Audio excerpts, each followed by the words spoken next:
Les histoires, ce sont elles qui viennent et qui demandent à être racontées.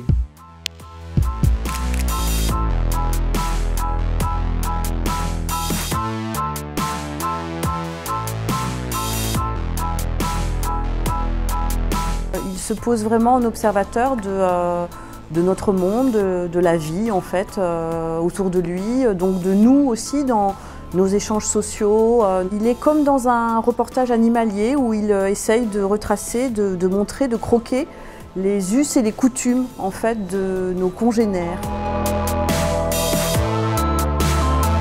J'ai revu une jeune fille qui était la fille d'un couple d'amis à moi et qui s'est mise à me parler de son quotidien, de sa vie de petite fille. Elle avait 9 ans à l'époque. Et je me suis dit, tiens, mais j'en ferais bien des bandes dessinées.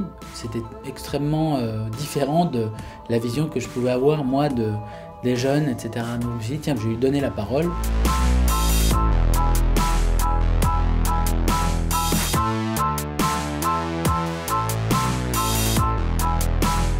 Ce qui m'intéresse, c'est le goût de l'histoire vraie, disons, qu'on retrouve, enfin j'espère, dans chaque histoire des Cahiers d'Esther, on sent que ça vient d'un vrai truc. Après, c'est pas nécessaire pour avoir ce goût d'avoir les mêmes noms, les mêmes lieux, etc. Mais c'est une texture d'histoire que j'aime bien prendre dans le réel.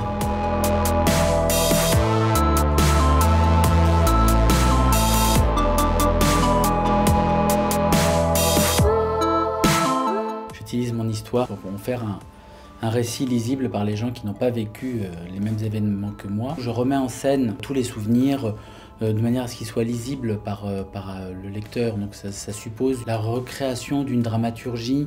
Par exemple, je suis allé de nombreuses années à l'école en Syrie. J'ai raconté qu'une seule année. Je raconte que des bribes qui peuvent servir l'histoire.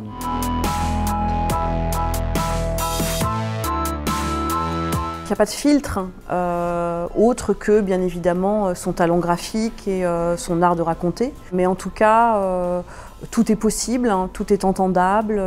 Il n'y a pas de jugement dans ce qu'il observe. Il y a juste la volonté de relater ce qu'il a entendu ou ce qu'il a vécu et de le faire avec la plus grande sincérité possible.